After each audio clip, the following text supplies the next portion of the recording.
দ্বিতীয় প্রশ্ন ওই কিয়ামতের মাঠেই করা হবে। আশবাব, তোমার জওয়ানি, यानी তুমি যুবক অবস্থাটাকে কোথায় কোথায় তুমি খরচ করেছো, এই যুবক অবস্থার ব্যাপারে তুমি বলো। ওই মানুষের মাথায় হাত পড়ে যাবে, ওই যুবকের অবস্থার কথা ভাবতে ভাবতেই তার ওখানে দাঁড়িয়ে দাঁড়িয়েই 200 বছর কেটে যাবে, তার ওই মাঠে 200 বছর কেটে যাবে দ্বিতীয় প্রশ্নের উত্তর দিতে দিতেই।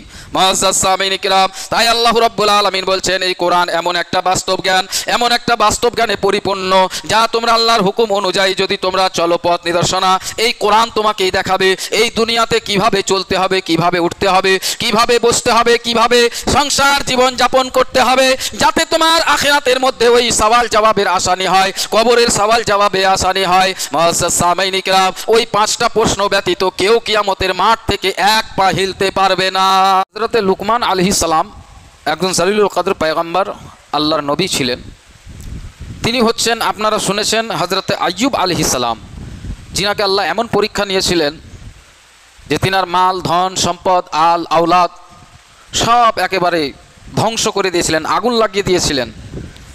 তারপরেও পরীক্ষা শেষ হয়নি, ওই আইয়ুব আলাইহিস সালামের শরীরের মধ্যে এমন পানি বসন্তের মতো একটা ঘা তৈরি করে দিয়েছিলেন, যাতে ক্ষত বিক্ষত পোকা হতে শুরু করেছিল, পুরো শরীরের মধ্যে পোকায় ভর্তি হয়ে গেছিল। তবুও তিনি ওই পরীক্ষায় উত্তীর্ণ হয়েছেন।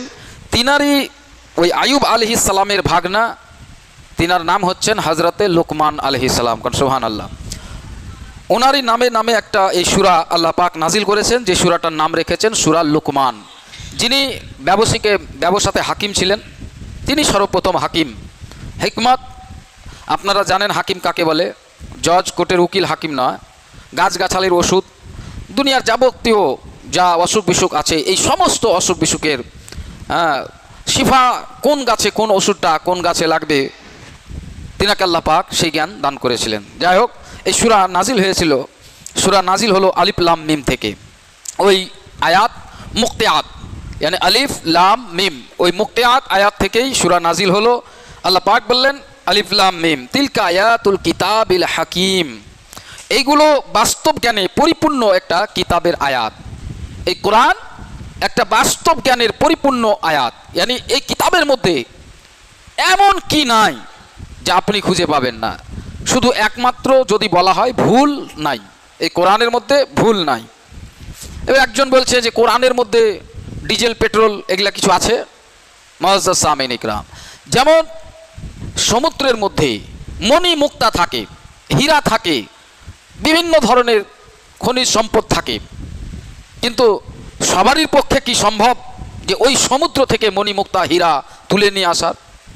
আপনার পক্ষে সম্ভব না, আমার পক্ষে সম্ভব না, কারো পক্ষে সম্ভব না। সম্ভব কার পক্ষে?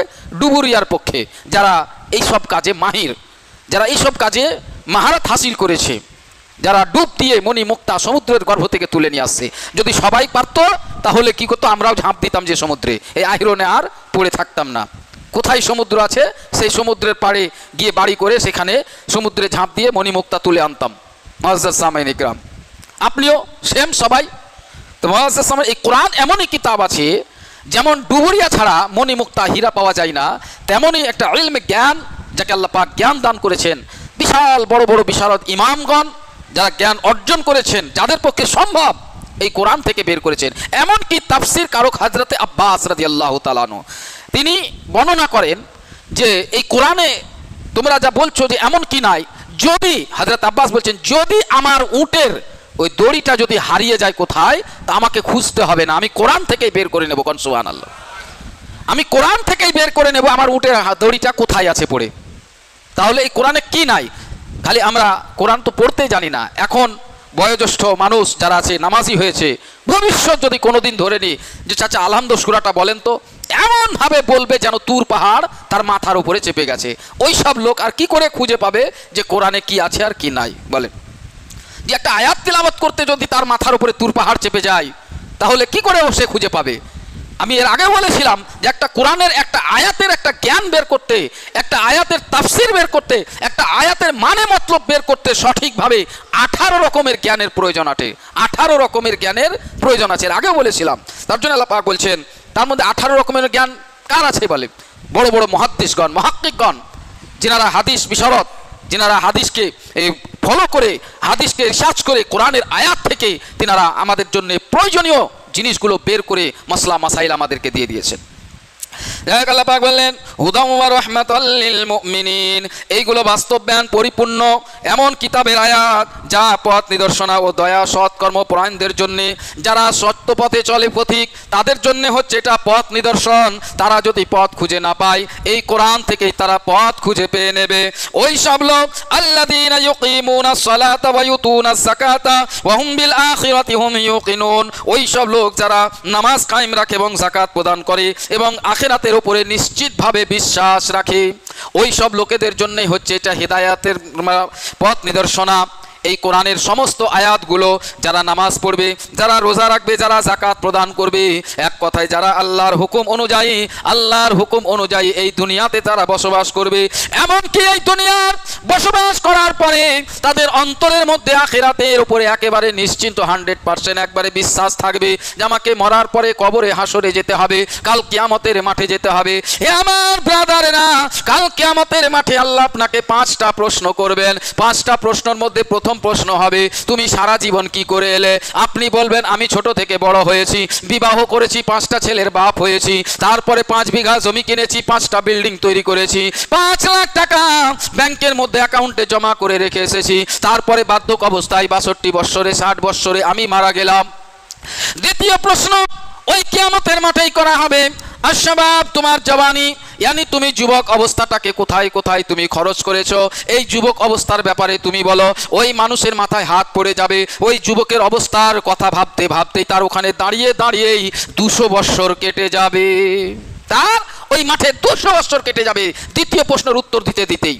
মুআজ্জাজ সামিঈন কিরাম, তাই আল্লাহ রাব্বুল আলামিন বলছেন এই কোরআন এমন একটা বাস্তব জ্ঞান, এমন একটা বাস্তব জ্ঞানে পরিপূর্ণ যা তোমরা আল্লাহর হুকুম অনুযায়ী যদি তোমরা চলো পথ নিদর্শনা, এই কোরআন তোমাকেই দেখাবে এই দুনিয়াতে কিভাবে চলতে হবে, কিভাবে উঠতে হবে, কিভাবে বসতে হবে, কিভাবে সংসার জীবন যাপন করতে হবে, যাতে তোমার আখিরাতের মধ্যে ওই সওয়াল জবাবের আসানি হয়, কবরের সওয়াল জবাবে আসানি হয়। মুআজ্জাজ সামিঈন কিরাম, ওই 5টা প্রশ্ন ব্যতীত কেউ কিয়ামতের মাঠ থেকে এক পা হিলতে পারবে না।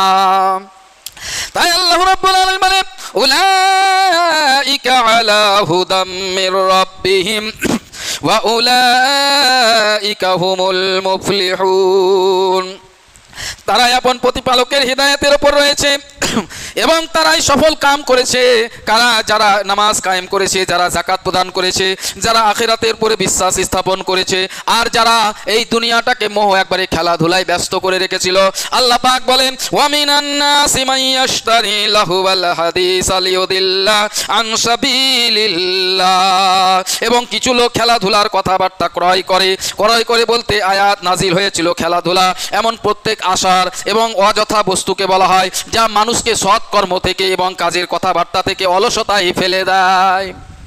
মানুষ এই জীবনের মধ্যে সে কামিয়াবের দিকে না গিয়ে সে এমন এমন জিনিস ক্রয় করেছে যা মানুষকে সৎ পথ থেকে বিচলিত করে দেয়, যা মানুষকে শারীরিকভাবে অলসতা করে দেয়। যেমন আজ আমাদের মধ্যে, আমাদের যুবক জেনারেশনের মধ্যে এমনই একটা অলসতা ফেলেছে যে সময়কে এমনভাবে নষ্ট করে যাচ্ছে, এমন নষ্ট করে যাচ্ছে যে কাল কিয়ামতের মাঠে হয়তো শাবাবের প্রশ্ন যখন করা হবে, জওয়ানির যখন প্রশ্ন করা হবে, তো 200 বৎসর নয় বরঞ্চ মনে হয় 1000 বৎসর মনে হয় ওই দাঁড়িয়ে দাঁড়িয়ে তার কেটে যাবে, কিন্তু প্রশ্নের উত্তর সে দিতে পারবে না। আজ প্রত্যেকের হাতে অ্যান্ড্রয়েড সেট মোবাইল, আর জওয়ান যুবক খেলে এমন অলসতার মধ্যে পড়েছে। আগেকার আমাদের পূর্বগণ যিনারা ছিলেন তারা শরীরের মধ্যে কেমন শক্তিশালী ছিল, কেমন কাজ করত, কিন্তু আজকের জওয়ানেরা সেই রকম পারবে না, কারণ তাদের তাদের শরীরটা হৃষ্টপুষ্ট হয়ে আছে, কিন্তু ভিতর থেকে সব দিক দিয়ে তাদের খোকলা হয়ে আছে, ইমানের দিক দিয়ে খোকলা হয়ে আছে, রিসার্চের দিক দিয়ে খোকলা হয়ে আছে, মাথার জ্ঞানের দিক থেকে খোকলা হয়ে আছে। আজ যদি মাধ্যমিক উচ্চ মাধ্যমিক পড়নেওয়ালা বাচ্চাকে যদি বলা হয় ব্যাংকের এই ফর্মটা ভরে দাও, তো ক্রেডিট ফর্মটা ভরে দাও, ডিবেট ফর্মটা ভরে দাও, তো সে কিন্তু আর পারবে না। সে ওই ফর্ম আর কলম নিয়ে বাইরে ছুটবে যে বাইরে কেউ বসে সেই ফর্মটা ফিল আপ করছে কিনা। তাহলে তার মাথার মধ্যে একটাও জ্ঞান নাই, শুধু সময় অতিবাহিত করেছে, বয়সকে বাড়িয়ে দিয়েছে কিসের মধ্যে? খেলাধুলার মধ্যে, অলসতার মধ্যে টাইমকে একেবারে অপচয় নষ্ট করে দিয়েছে। তার কারণে আল্লাহ পাক বলছেন যে ওয়া মিনান নাসি, কিছু লোক খেলাধুলার কথাবার্তা তারা ক্রয় করে নেয় যেন আল্লাহর পথ থেকে তা বিচ্যুত করে। আল্লাহর পথে কেউ নাই। একজন নামাজি নামাজ পড়ে 5 ওয়াক্ত, হাতে মোবাইল চালিয়ে যাচ্ছে, আজান হয়ে যাচ্ছে, কোনো খেয়ালই নাই, তাওয়াক্কুল নাই, ছুটে আসছে, তারপরে কাজা নামাজ পড়তে হচ্ছে। তাহলে কাজা নামাজটা হলো কি করে? তোমার অপচয় সময় খরচ করার পরে তোমার কাজা নামাজ হলো। আজ তুমি এই নামাজকে, কোরআনের আয়াতকে এমন ভাবে তুমি গুনে গুনে অস্বীকার করছো, এই জওয়ানির প্রশ্নের উত্তর তুমি কাল কিয়ামতের মাঠে দিতে পারবে না। তারপরে বলছেন বিগাইরি ইলমি ওয়া ইয়াত্তাখিযুহা হুজুওয়ান উলাইকা লাহুম আযাবুম মুহিন। তারা দেয় না, ইয়ানি যেন আল্লাহর পথ থেকে তারা বিচ্যুত করে দেয় না, বুঝে এবং সেটাকে ঠাট্টা এবং বিদ্রুপ রূপে গ্রহণ করে নেয়, তাদের জন্য লাঞ্ছনার শাস্তি রয়েছে। অর্থাৎ অজ্ঞাত বশত লোকেদেরকে ইসলামে প্রবেশ করতে, কোরআনে করিম শুনতে বাধা দেয় এবং আয়াতসমূহ, আল্লাহর এই আয়াতসমূহকে নিয়ে ঠাট্টা বিদ্রুপ করে। নামাজ পড়ে কি হবে, রোজা রেখে কি হবে, ইমানদার সেজে কি হবে, আর সারা জীবন তো কেটে গেল, এই বয়সে আর নামাজ পড়লে হবে না, তোবা করলে হবে না, এত বড় বড় গুনাহ করেছো, আর তোমার উপরে ভ্রুক্ষেপ দেওয়া যাবে না, আল্লাহ তোমাকে ক্ষমা করবে না, এই রকম আরো বিভিন্ন ধরনের ঠাট্টা বিদ্রুপ করে। আজান হলে তার মুখ বেঁকায়, যেমন কুকুর ঘেউ ঘেউ করে ওঠে। আজান শুনে তার কুকুরের গায়ে যেমন জ্বালাতন শুরু হয়ে যায়, শয়তানের গা যেমন জ্বলতে লাগে। কিছু মানুষও আছে এমন যে আল্লাহর যখন আয়াত তেলাওয়াত করা হবে, আল্লাহর হাদিস ও কোরআনের আয়াত যখন বর্ণনা করা হবে, তারা এমন ভাবে মুখকে ফিরিয়ে নেবে, ওই আয়াতের দিকে, ওই আলোচনার দিকে সে ভ্রুক্ষেপই করবে না, এমন ভ্যান করবে যেন সে কিছু শুনেইনি, কিছুই জানেই না। আল্লাহ রাব্বুল আলামিন বলেন وَإِذَا تُتْلَى عَلَيْهِ آيَاتُنَا وَلَّى مُسْتَكْبِرًا كَأَن لَّمْ يَسْمَعْهَا كَأَنَّ فِي آذَانِهِ وَقْرًا فَبَشِّرْهُ بِعَذَابٍ عَلِيمٍ। এবং যখন তার নিকটে আমার আয়াতসমূহ পাঠ করা হয়, তখন অহংকার করে ফিরে যায়, এমন অহংকার করে যেমন সে আয়াতের দিকে কোনো ভ্রুক্ষেপই করে না, যেন সে কিছু শুনতেই পায়নি। কানে কোরআনের আয়াত কোনো ভ্রুক্ষেপ না করে যেন সে সেগুলো শুনেইনি, যেন তাদের কানে বধিরতা রয়েছে, এমন কানের মধ্যে যেন সে কানে শুনতেই পায় না এবং সে বধির হয়ে গেছে। সুতরাং তাকে আল্লাহ পাক বলেন বেদনাদায়ক শাস্তির সুসংবাদ দিয়ে দিন। ওই সব মানুষদেরকে আপনি বেদনাদায়ক শাস্তি, বেদনাদায়ক বলতে শুধু যন্ত্রণা পাবে, ছটপট করবে, শেষ হয়ে যাবে না, ধ্বংস হয়ে যাবে না, তুমি পুড়ে ছাই হয়ে যাবে না, বরঞ্চ আজ তুমি দেখো তোমার শরীরের মধ্যে চামড়া আছে, যদি এই হাড়ের মধ্যে তুমি এরকম করো কিংবা নোচো, কিচ্ছু হবে না। হাড়ে যদি তুমি আঘাত করো কিচ্ছু হবে না, মাংসের মধ্যে যদি তুমি আঘাত করো তোমার কিচ্ছু হবে না, কিন্তু এই চামড়ার মধ্যে যদি চিমটি কাটো কিংবা কোনো গরম মাচিসের তিল্লির কোনো আঁচ দাও, তাহলে কিন্তু এই চামড়া থেকে এমন একটা বেদনা শুরু হবে, হাতে ঠেকালেও বেদনা হবে, পায়ে ঠেকালেও বেদনা হবে, যেখানে আপনি চিমটি কাটুন না কেন আপনার বেদনা হবে, যন্ত্রণা হবে, আর সেই বেদনা আপনার পুরো শরীরকে ঝিঁঝড় করে রেখে দেবে।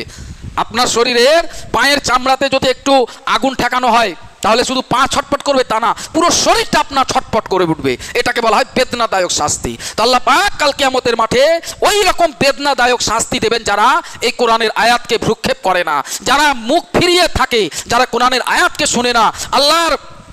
আল্লাহ পাক যে রাস্তায়, যে পথ আপনাদেরকে নিদর্শন করেছেন, সেই পথে যারা না চলে তাদের কথা বলেছেন নবী, ওদেরকে আপনি বলুন যে তোমাদের জন্য চিন্তা নাই, তোমাদের জন্য বেদনাদায়ক শাস্তি রয়েছে। যাই হোক মুআজ্জাজ সামাইন ইকরাম, তারপরে আয়াতে বলা হচ্ছে ইন্নাল্লাযীনা আমানু ওয়া আমিলুস সালিহাতি লাহুম জান্নাতুন নাঈম। নিশ্চয় যারা ঈমান এনেছে এবং সৎ কর্ম করেছে তাদের জন্য শাস্তির বাগান রয়েছে। খালিদিনা ফিহা ওয়াদাল্লাহু হাক্কা ওয়া হুয়াল আজিজুল হাকীম। আর এগুলো আল্লাহর ওয়াদা, যেখানে সর্বদা তারা সেখানে থাকবে, যারা ঈমানদার থাকবে তারা সেই বাগানের মধ্যে, শান্তির বাগানের মধ্যে থাকবে, আর যারা বেঈমান হবে তাদেরকে ওই বেদনাদায়ক শাস্তি দেওয়া হবে। ওয়াদাল্লাহু হাক্কা, এবং আল্লাহর এটা হচ্ছে প্রতিশ্রুতি, আল্লাহর হচ্ছে ওয়াদা, আল্লাহ প্রতিশ্রুতি দিয়েছেন, আর এই প্রতিশ্রুতি আল্লাহ যা ওয়াদা করেন তা সত্য হয়। আল্লাহ যা ওয়াদা করেন, যা প্রতিশ্রুতি দেন সেটা সত্য হয়। আল্লাহ খালেক আমাদের পয়দা করেছেন, আল্লাহ বলছেন আমি পয়দা করনেওয়ালা, আমি তো তোমাদেরকে পয়দা করেছি, আমি রাজিক, আমি রিজক দেবো, আমি তোমাকে খাবার দেবো, আমি তোমার লালন পালন করবো, হাওয়া বাতাস পানি যাবতীয় যা আছে সব আল্লাহ আমাদেরকে বেহিসাব দিচ্ছেন, কোনো হিসাব নাই। হাওয়া, অক্সিজেন, আপনার খাবার, বেশুমার নিয়ামত, চাই আপনি আল্লাহকে ডাকেন আর না ডাকেন, কিন্তু আল্লাহর ওয়াদা যেটা আছে যে আমি রাজিক, আমি রিজক দেবো, আমি খালিক, আমি তোমাকে পয়দা করেছি, তোমার লালন পালনের দায়িত্ব জমিনের বুকে সব আমার। কিন্তু এর মধ্যে আল্লাহর যেটা ওয়াদা আল্লাহ পূরণ করেছেন এবং আমরা যেটা ওয়াদা করে এসেছি সেটা আমরা ভঙ্গ করছি। কারণ আমরা ওয়াদা করে এসেছি আল্লাহ পাক আলাস্তু বিরাব্বিকুম, আপনি আমাদের রব, কাল কিয়ামতের মাঠে দুনিয়ার বুকে আমরা যাব, গিয়ে আপনারই শুধু ইবাদত উপাসনা করব। এই ওয়াদা আমরা প্রত্যেকেই করে এসেছি। যে আল্লাহ পাক বহু জায়গায় আমাদেরকে স্মরণ করিয়ে দিয়েছেন যে তোমরা কিয়ামতের তোমরা আগেই জন্ম হওয়ার আগেই তোমরা আমার কাছ থেকে ওয়াদা করে এসেছো যে ইবাদত উপাসনা করব, আল্লাহ তোমার হুকুম অনুযায়ী চলবো, শরিয়ত অনুযায়ী চলবো। কিন্তু আজ তোমরা দুনিয়ার মোহে, দুনিয়ার মমতায়, দুনিয়ার লোভ লালসায় পড়ে তোমরা আজ তোমাদের জীবনটাকে ছিন্ন বিচ্ছিন্ন করে দিয়েছো। তোমরা আল্লাহর পথ থেকে তোমরা বিচ্যুত হয়ে গেছো, তোমরা দূরে সরে গেছো। এখনো সময় আছে, লা তাকনাতু মির রাহমাতিল্লাহ, এখনো তোমরা আফসোস করিও না, আল্লাহর রহমতের সীমা নাই, আল্লাহর রহমতের সীমা নাই। তুমি যদি তোবা তিল্লা করে আল্লাহর রাস্তায় চলে আসো, আল্লাহ অতটা খুশি হন যেমন কোনো হারিয়ে যাওয়া জিনিস আপনি যখন পেয়ে যেমন খুশি হয়ে যান, তার চাইতে বেশি আনন্দিত হয় আল্লাহ পাক যখন কোনো বান্দা তোবা তিল্লা করে আল্লাহর রাস্তায় ফিরে আসে। ওয়া আখিরু দাওয়ানা আলহামদুলিল্লাহি রাব্বিল আলামিন। আর একটি কথা, এই মাসের পরে জিলহজ মাস, আর ওই জিলহজ মাসে আপনারা সকলে জানেন যে কুরবানির মাস, মানে আমাদের বৎসর শেষ হয় কুরবানি দিয়ে, আবার বৎসর শুরু হয় কুরবানি দিয়ে। আমাদের বৎসর শুরু হয়েছে মুহররম মাসের কুরবানি, ইয়ানি ইমাম হাসান হুসাইনের কুরবানি। বৎসর শেষ হচ্ছে এবার ইব্রাহিম আলাইহিস সালাম যে জন্তু জবাই করেছেন সেই কুরবানি, ইয়ানি বৎসর শুরুও কুরবানি, বৎসর শেষও কুরবানি। তো এবার কুরবানির জানোয়ার খরিদ করবেন, আমি জানি ভালো করে আপনারা যাবেন খরিদ করতে। কোনো ল্যাংড়া, লুলহা, কানা, টেঁড়া এইসব জানোয়ার জন্তু খরিদ করে আনবেন না। আনার পরে ফতোয়া চাইবেন না যে মৌলী সাহেব এটা জায়েজ করে দেন, একটু তো কান কাটা আছে, একটু তো ন্যাংরা আছে।